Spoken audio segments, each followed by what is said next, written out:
Like, it really was. Like, I just had enough. Like, it was fine. I was like, this is great, but... Well, when you're in your 20s or 30s, maybe your libido is strong. No, it makes you insane. Yeah, I was not. I definitely was. As we age, we mellow. Yeah, which I think is great. Although I have to tell you, one of the most depressing divorces I ever did was a guy who was, I think, 92. Oh, jeez.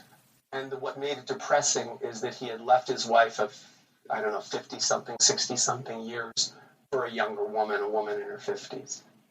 And I just remember what was sad about it to me was this guy is still being led around by his dick. Like, I thought, oh my God, like, I'm going to be chained to an idiot forever. Like, I'm going to forever be led around by my dick. And I remember thinking, like, no, I really thought that at, like, 90-something, I would just, like, a beautiful woman would walk by and I'd go, oh, there's a human being. Like, there would be no... You could appreciate it without... Yeah, there would just be no sense of, like, that would be gone from me.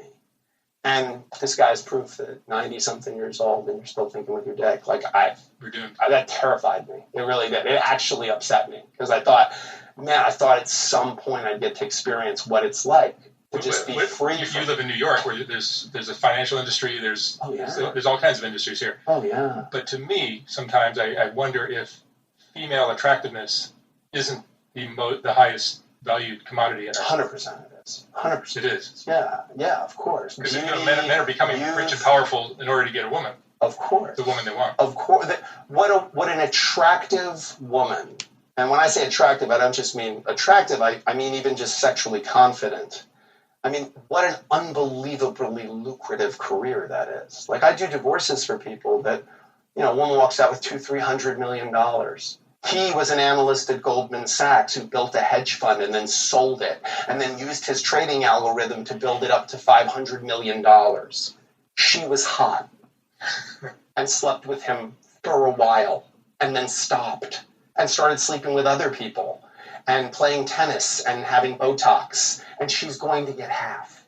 Like, that's fucking incredible. Like, do you know what he had to do to get that? And what she had to... I'll fuck that guy for $200 million. Are you kidding me? Like, that's insane. That's incredible.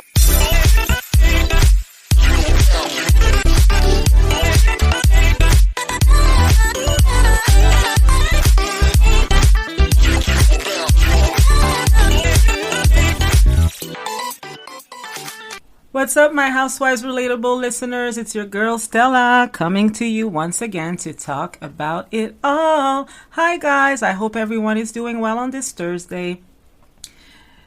In the preview clip, audio clip that you just listened to, it was the voice of divorce attorney James Saxton. And guys, I have mentioned this before.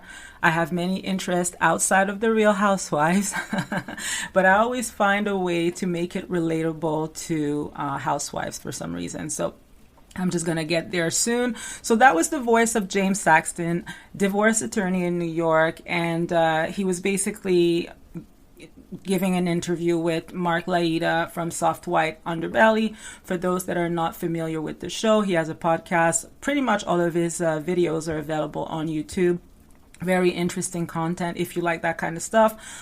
Full disclosure though, it tends to be quite dark. He tends to interview, people from sex trafficking, like from the sex trafficking world, or people that are battling addictions, people with bipolar disorders, like very interesting stories. But it tends to be a little bit on the dark side, right? So, and if you are familiar with that family that he interviewed a long time ago, the Whittaker, it was under that podcast as well. So anyways, I was just scrolling down last week. I was in Montreal at that point, and I just decided to check YouTube. And because I watch a lot of Mark's videos, this one came up just out of nowhere, right? So I was just like, I recognize the face, and I also recognize the name. And I was just like, he looks kind of like this attorney that I've seen before, right? And turns out that James Saxton was Louie Ruelas' attorney in his, he has like a legal battle with Vanessa Reiser, his ex, the person that he was supposed to marry back in 2020. I don't know if James is still Louie's attorney currently, But he was his attorney at the time, something that had to do with like money that Louie put in Vanessa's account, and also like something that had to do with the engagement ring that Louie wanted back, right? So he was, James was representing Louie at the time. And he is also Louie's friend based on the information that I was able to gather. So I just thought that was very interesting. And by the way, guys, I am wondering what is going on with the whole restraining order debacle. I haven't heard back on anything when it comes to this. I know there's other YouTubers, podcasters that are following the story, but I haven't heard anything from them as of yet. So as soon as I hear something when it comes to the restraining order debacle, I will share with you guys. But for now, I do not have any updates when it comes to that. The reason why I'm bringing this interview with Mark Laita to you guys from Soft White Underbelly and James Saxton, it's because James is definitely a very colorful and interesting character, okay? I don't have a personal opinion when it comes to him, but it is undeniable that the interview that he gave to Mark Laita is quite interesting. So I would encourage anyone that has not seen the interview to actually look for the interview on YouTube. It's called A Divorce Attorney's Thoughts on Love and Marriage by James Sexton. Sorry, I kept on saying Saxton. So yes, it's a very, very, very good interview. He is a little bit of a character, funny at times, a little bit cynical and sarcastic, which I tend to kind of like when people give interviews, but to each his own. One thing that I wanted to share with you guys, given that James represented or possibly still represents Louie Ruelas and is also Louie's friend, it's his thoughts on getting a prenup, right? And obviously, he is a divorce attorney, so it would make sense that he would be in favor of people getting a prenup. But I thought that his thoughts were quite interesting on the matter, given his friendship and relationship with Louie, right? So I'm just going to play you the clip so you can have a listen. In my favor. Now, get married as many times as you want if you have a prenup. If you have a prenup, go get married. Getting married is a blast. Being married is difficult. Someone once said that it's great to be married sometimes. The problem is you're married all the time. So you're a fan of prenups?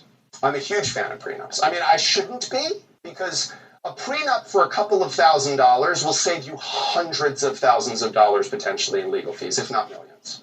So there are clients I have that have spent over $1 million just in their legal fees, that if they had spent $2,000 on a prenup, none of that. They'd still have that money in their pocket. And that's incredible to me. Like, I have two sons who are adults, that they are absolutely going to have prenups. Like, they have to have prenups. They'd be fools to not have prenups. It's like jumping out of a plane with no parachute. Why would you do that? It's stupid. Prenups are enforceable. They make sense. I actually think there's something very romantic about prenups, because they're forcing you to have a conversation about this relationship. I genuinely believe that we are the most aware of our health just after we got sick, right? If you wake up and you have a toothache, all you can think about is that your tooth hurts. And then your toothache goes away, and for like a week, you're taking care of your teeth. You go, oh my God, at least I don't have a toothache, But then a month goes by, and you don't wake up and go, well, at least I don't have a toothache. It's the furthest thing from your mind. But theoretically, you could wake up today and go, I don't have a toothache, I don't have a backache, I don't have a head cold. This is a great day. What does a typical prenup look like? The easiest prenup in the world. Easiest. Yours, mine, ours. That's it. Yours, mine, ours. If it's in your name, it's yours. If it's in my name, it's mine. Like in a divorce, all the assets are split 50-50. Well, no. What you say in a prenuptial agreement is, if it's an asset or a liability, if it's in my name, it's mine. If it's in your name, it's yours. If it's in our joint names, we'll divide it 50-50. That's it. Yours, mine, ours. And then you have to have ongoing conversations throughout the marriage about, hey, I got this bonus at work. Do I put it in my account? Do I put it in the joint account? If the husband owns a house that's worth, $2 million, and he marries a woman, the house is his still? Well, they have to have a conversation. Do That's I owe you a house? an awkward conversation. Okay. You know what's a more awkward conversation? A conversation 10 years later with a lawyer about the fact that you have to give half of this house away to someone. Isn't it better to have that conversation when you still, like, why would you learn how to fight in a fight? But won't that undermine the love that each person feels? Why? You're going to die. Does that undermine your life? Or does it make you conscious of the fact that this is finite and that you should be out there? Like, I think having a conversation with your partner about, look, I love you. You love me. We want to do this thing together. But the numbers are against us and the world is antagonistic to it. And I hope we'll be together forever. But if we split up, what do we owe each other? What do you expect from me? Because I have to tell you something. I'm a fair person. If you say to me, you know, Jim, I'm not going to work as hard because you make a good living. So if we split up, I'm going to need help for a couple of years because I'm not going to pay attention to my career. Hey, is that unreasonable? It's totally reasonable. You know, if I say, hey, listen, I have this house and I bought it, you know, but I'm buying it with money that I made really before we were together. So if we split up, I don't really think you deserve half of it. I think that if we bought things for it together, that, okay, those things you can half of, but the house itself, like, that's money I had before I met you, and why can't you have that conversation? Why not? You buy a house, you do a HUD-1, a lead paint disclosure, you got to sign all these things that say, this is how much the interest is going to be, and this is what, you get married, you didn't get a fucking pamphlet. You don't get anything. You just did the most legally significant thing you're ever going to do other than die. And no one has explained any of it to you. People come into my office and they go, well, my retirement account, that's in my name. And I'm like, yeah, it doesn't matter. It's in your name. Okay, was it acquired during the marriage? Okay, she's got half of it. Well, I have this bank account, but it's in my sole name. It's money that I inherited from my mom. I'm like, okay, and it's in your name. Yeah, but you inherited that money during the marriage. Yeah, and did you put money that you earned during the marriage in that account also? Yeah, okay, that's commingled and transmuted. That's now marital property. So they don't know that. Why? Because no one tells them that when they're getting married. All it is, you spend more time talking about the cake than you do talking about the fact that you just opted out of the title system. That's gigantic. You can't legally change the beneficiary of your life insurance, even to your children, if you're married, without your spouse signing a consent to that. No one tells you that when you get married. Elvis can marry you for $20 at a drive-through cathedral. And it's a legal status, a massive legal. You buy your spouse a Rolex, you bought yourself one half of a Rolex. You buy someone a birthday present who you're married to, you bought yourself one half of that birthday present. Nobody knows. People don't know that. They learn that for the first time in my office or in a courtroom. That's insane. What other thing in the world, like anything else, any other contract, you would say, well, wait a minute, no one explained that to me. No one explained that to me. When I leased this car, no one explained to me that there's wear and tear. It doesn't say it anywhere in the contract, right? Okay? Marriage contract doesn't say that. It doesn't say, oh, and by the way, you're opting out of the title system and your retirement assets and all these other things. And if there's any debts and you could have enhanced earning capacity or celebrity goodwill that has to be valued by forensic accountants that'll cost you $100,000. No contract that says that. It just says, yep, we're getting married. It's 2 witnesses. We're good. Like, what other contract in the United States or anywhere has that lack of disclosure and is that binding? None. Zero. None. So why a prenup? Yes, that's an awkward conversation, I guess. I don't know that it has to be. And I have to tell you, the more awkward of a conversation it is, the more you should think twice about getting married. Because if you can't have a conversation with this person about the possibility that someday one or both of you might hurt each other. Like, how many people, while they're still happy and in love, say something like, babe, I love you, but we're going to disagree about something at some point. And when we do, how do you like to fight? Like, do you need a minute? Like, do you need, to be alone for a minute so you can kind of calm down? Or are you hey, we got to figure this out, we can't go to bed angry? Because let's talk about that now while we're not in a fight. Let's talk about it now while we well, we still get along and we're happy and we're trying to figure out how to navigate each other. It's hard enough to navigate yourself. I want to navigate another human being. Why don't we have that conversation now? But no, we don't. We learn on the job. We learn how to fight in a fight, which is insane, But again, why? Well, because it's awkward. It'd be awkward to have that conversation. More awkward than getting in a fight where you don't know the rules of engagement, where you don't know how your partner does better or would feel better. And you're not going to ask them that in the heat of battle, So why wouldn't you have that awkward conversation while you have this abundance of affection for each other? I mean, when I negotiate prenups, it's the easiest thing in the world in a sense because these two people really like each other. They're about to get married.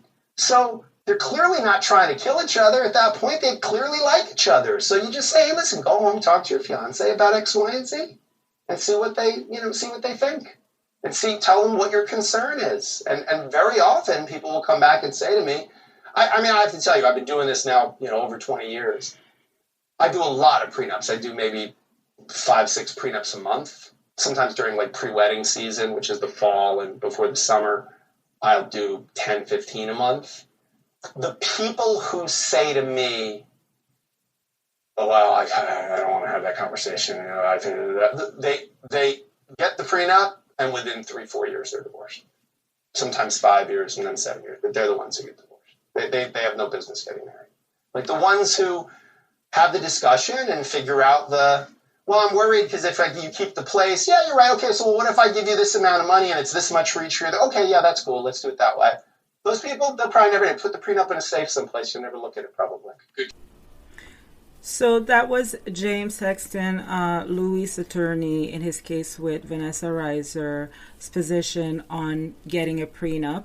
And anyways, I thought that was a very interesting statement from the lawyer, given that Louie and Teresa did not get a prenup, and they were both very adamant about not discussing this with the public, which I understand because it's really none of our business. This is something that they should decide for themselves as a couple. However, I think that it was normal for people to want to advise Teresa to protect her assets, if she has any, to protect her future for herself and for her daughters, and also to advise Louie to protect his assets, if he has any as well, right? Because he claims to have all of this money and to be very wealthy. So it kind of doesn't really make sense, the fact that he wouldn't want to protect himself should something go south with Teresa. And also, I don't know, I kind of get the feeling that Louie did not get a prenup with Teresa, but was maybe not opposed to getting a prenup with his other partners, his other fiancés. If you recall, season 12 at the reunion, Louie says this, and I'm just going to play it out for you guys. He says this to Andy Cohen. Breakup video, but in the video you actually proposed. So what was it?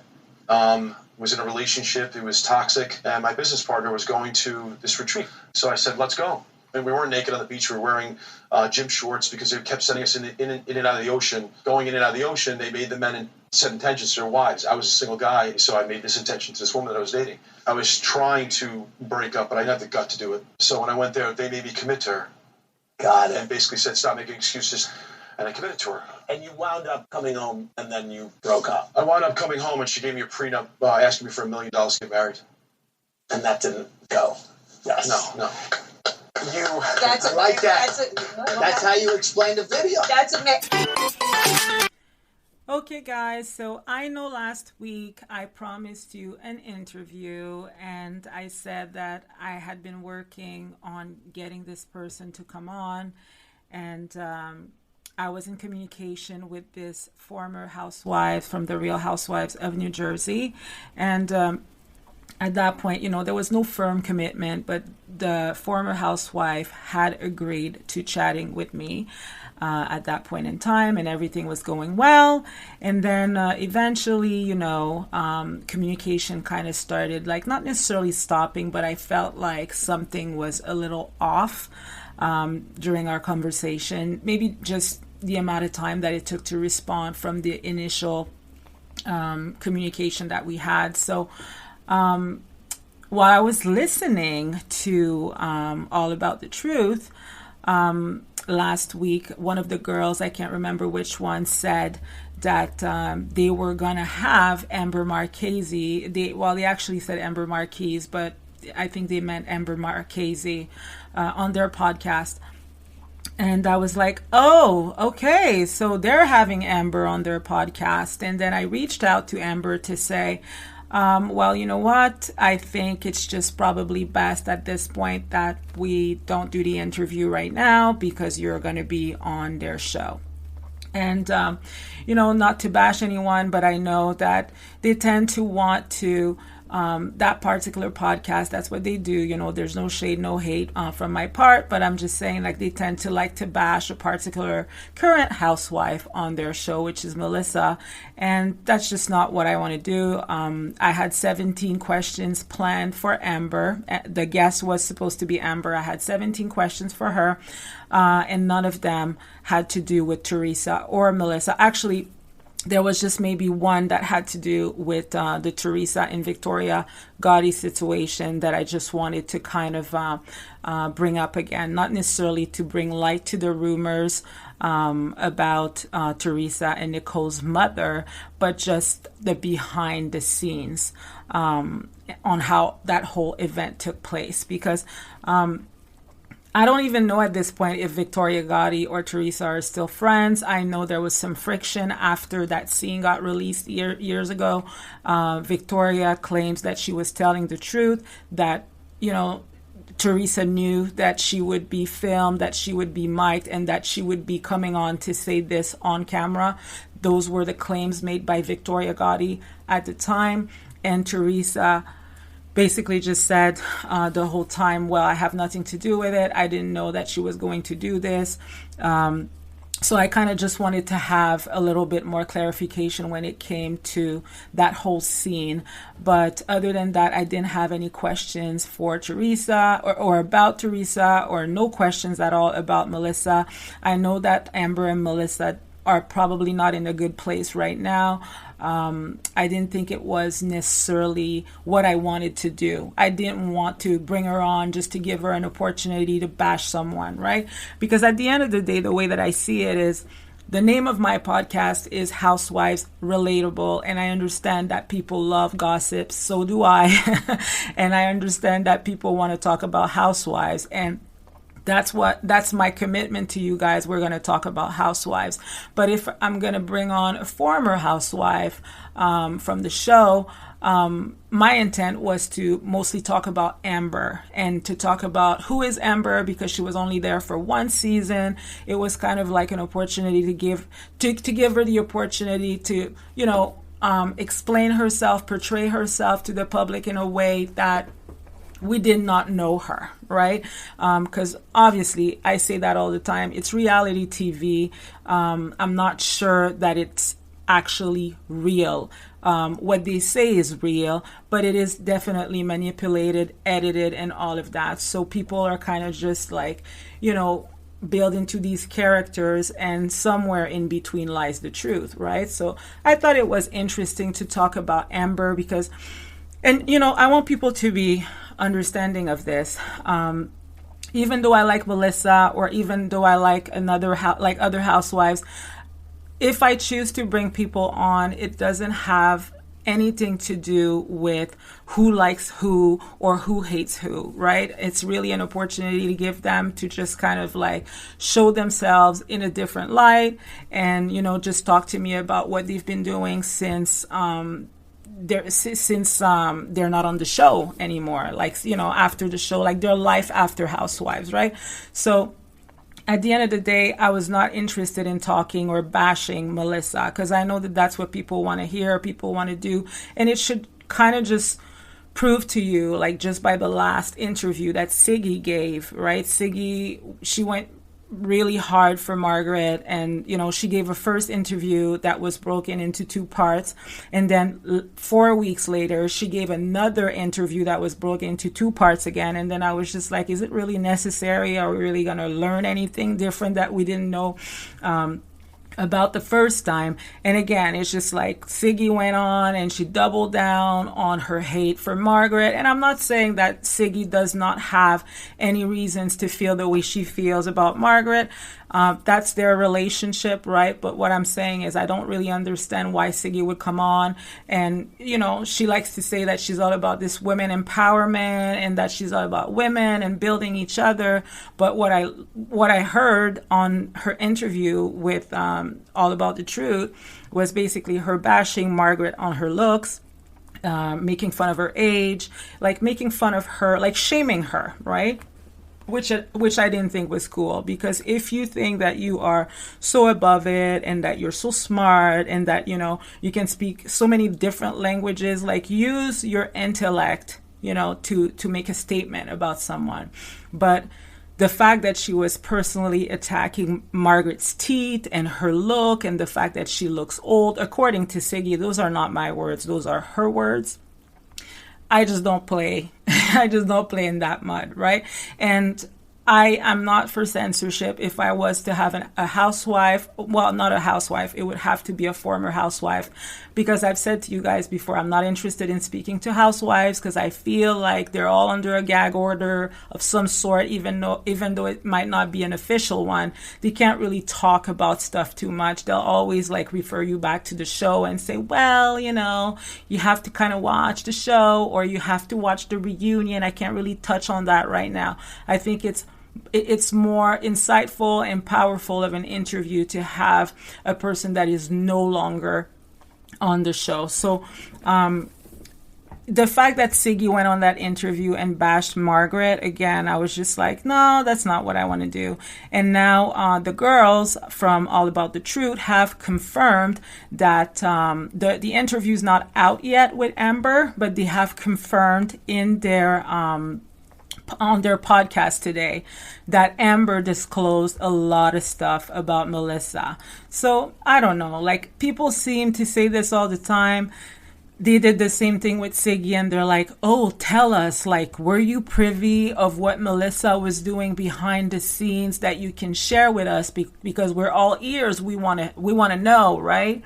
And at that point, Siggy said, no, I wasn't privy to that. Like I don't know anything, right? So people always say that Melissa is this big mastermind, that, you know, she is this big puppeteer, puppet master, and that she controls everyone, but then nobody wants to give her credit for her time on the show and the value that she brings on the show. So I thought that was very, I think that that's very interesting. Like for people that like to say that Melissa is so insignificant, they sure give her a lot of credit being the mastermind of it all, right? So anyways, so back to Amber.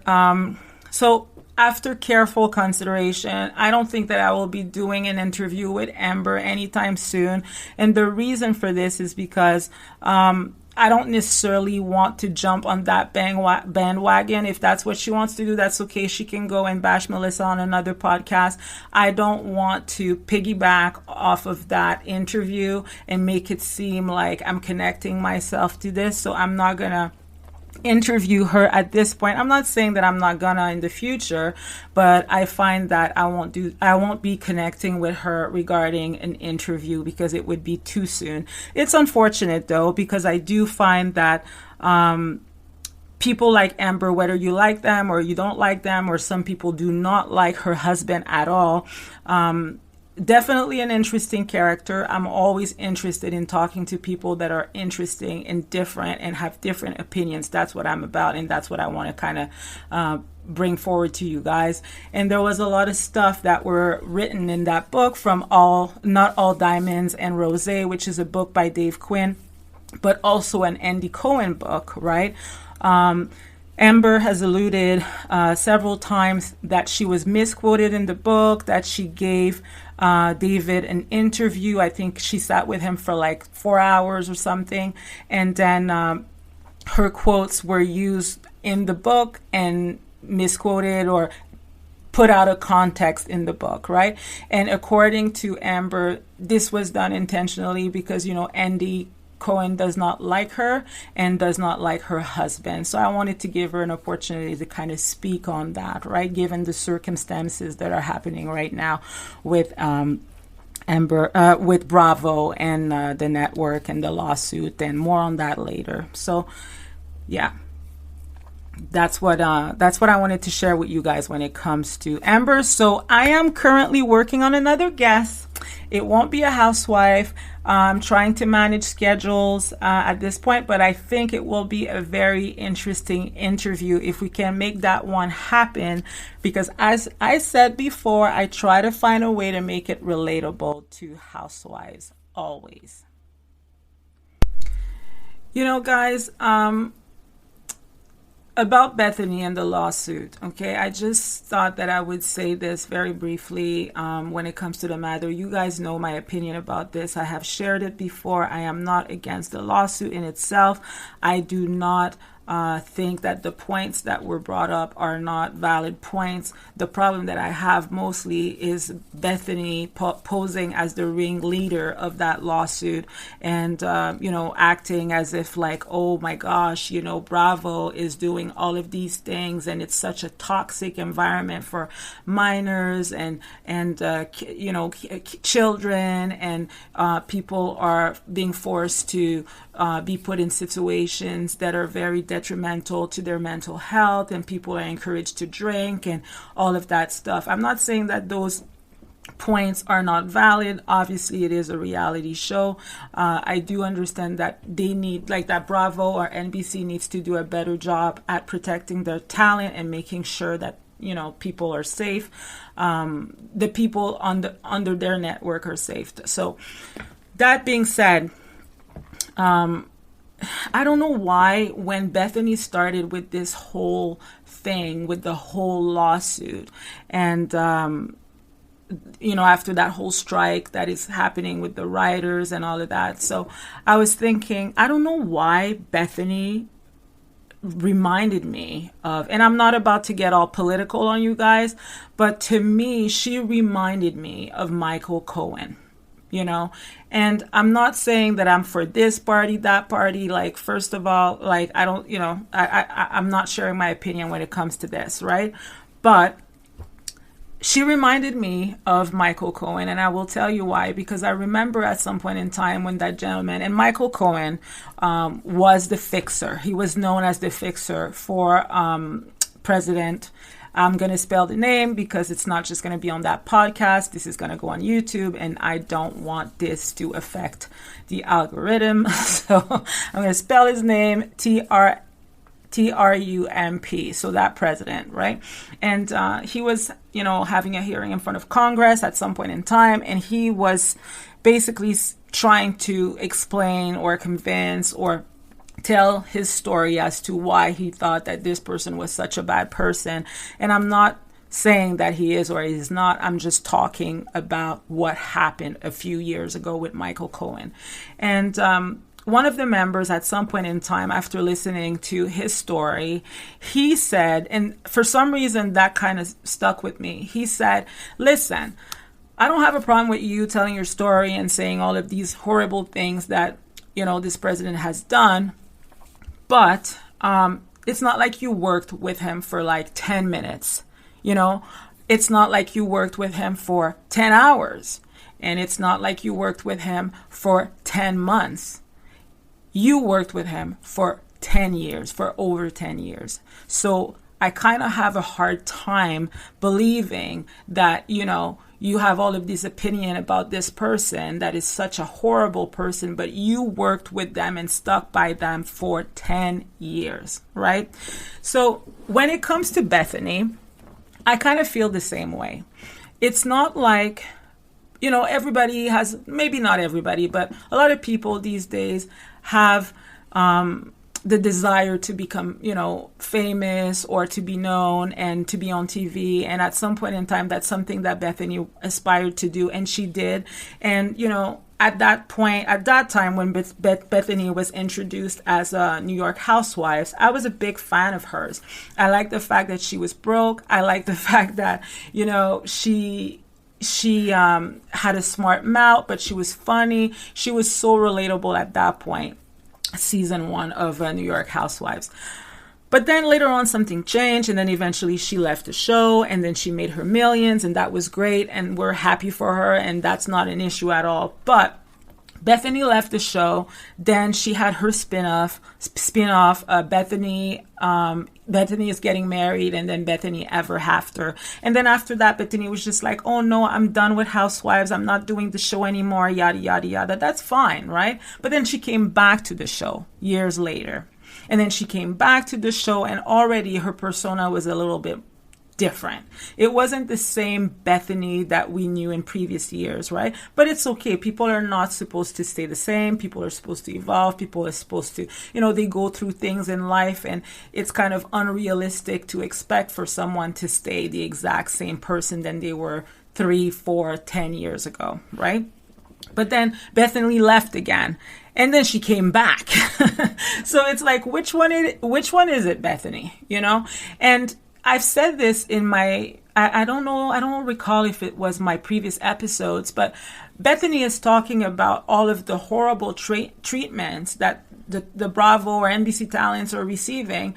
But at the same time, she is giving terrible advice to Raquel. She is saying that if she does it right, if she negotiates her contract and asks basically for a shitload of money, then she should come back to the show. So why would you want to go back to a show that has mistreated you?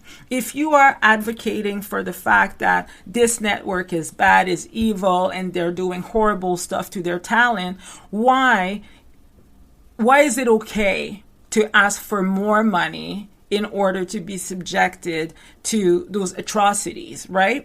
And it's the same for Bethenny. Like Bethenny, she was opposed to doing Legacy, and I think it's in Andy's book. Andy said that he approached her about Legacy, and she was kind of cold about the whole thing. She wasn't very warm to the idea, but she listened regardless, and then basically said to Andy, oh, well, she was trying to negotiate a very high contract for herself. Like, I think it was something like, I'll do it for $1 million or something. So obviously they probably didn't want to pay her that much money, and then it fell through. But again, why would you want to subject yourself to that treatment? That is such a horrible thing, for money, right? It doesn't make sense to me. Like, Bethenny is a major hypocrite, and I'm not afraid to say it. I know a lot of people love her. I don't care that they do. I'm just saying that just because she's rich and just because she's made her fortune does not make her an expert on everything. I think at this point, Bethenny just likes to listen to her own voice and likes to listen to her own self-talk all the time, right? But she is not aware of her own narcissism. And I don't even like to really use that word, but I feel like there's not much difference between Bethenny and other people that are currently on the show. We're not going to name who they are, but you know what I'm trying to say here, right? And I talk often about my sign, and I say, oh, I'm a Cancer and I have my crabby senses and all of that. And it's kind of weird because something eerie happened today that I did not know of. And I've been thinking about this whole thing. Like I said, like Bethenny is like the Michael Cohen of Bravo, right? And then something came up where Carol Radziwill, who used to be friends with Bethenny when they were on the show, and if you guys are fans of New York, you know that eventually their friendship kind of just went south. And by the way, I don't know Carol personally. I just know of her for being on the show. But, and also, she was like a journalist at some point in time and a writer, and I like people that write. So Carol was on Heather McDonald's podcast today, and she said, and this I thought was so eerie, guys, because she said on that podcast that, do you guys remember when Luann was going to marry Tom? And, everybody knew that Tom was not really kind of like the marrying type, right? And Bethenny had that whole scene, and she was like in the room hyperventilating and just causing this big scene, right, in front of Luann and in front of the world. And she's like, oh girl, I care about you so much. I'm about to tell you that the man that you're about to marry is cheating on you, and I'm going to tell it in front of the world. I'm such a good friend, right? So anyways, I read today, and I have to give the credit to that account. Actually, I'll put it in the sub. I'll put it on the Substacks, guys, and I'll put it under this podcast. I just can't recall the name, but I definitely want to give that person the credit, that content creator. So, the person who took the picture, because if you guys recall, Bethenny said to Luann, I have proof that Tom is cheating on you, or he was at that hotel at the Regency and he was with another girl, right? And I have proof, and here's the picture. So it came out today on Heather McDonald's podcast that the person who took the picture of Tom kissing that woman at the Regency was in fact Michael Cohen, the ex-president fixer, right? So I thought that was very interesting because Bethenny is operating in similar ways, right? No wonder she thinks that Louie Ruelas hiring private investigators and, getting some dirt on the cast is something totally smart to do, right? It's smart because Bethenny is doing the exact same thing, right? Anyways, I will tell you guys, if you have not listened to Heather McDonald's podcast with Carol, that segment, like if you jump maybe at the 18 minutes or something like that, they start talking about Bethenny, and it is such a great interview, like a great, great, great interview. It's a must listen, right? So anyways, guys, that's all I have for today. Thank you so much for listening. And again, be a fan, not fanatical. Ciao.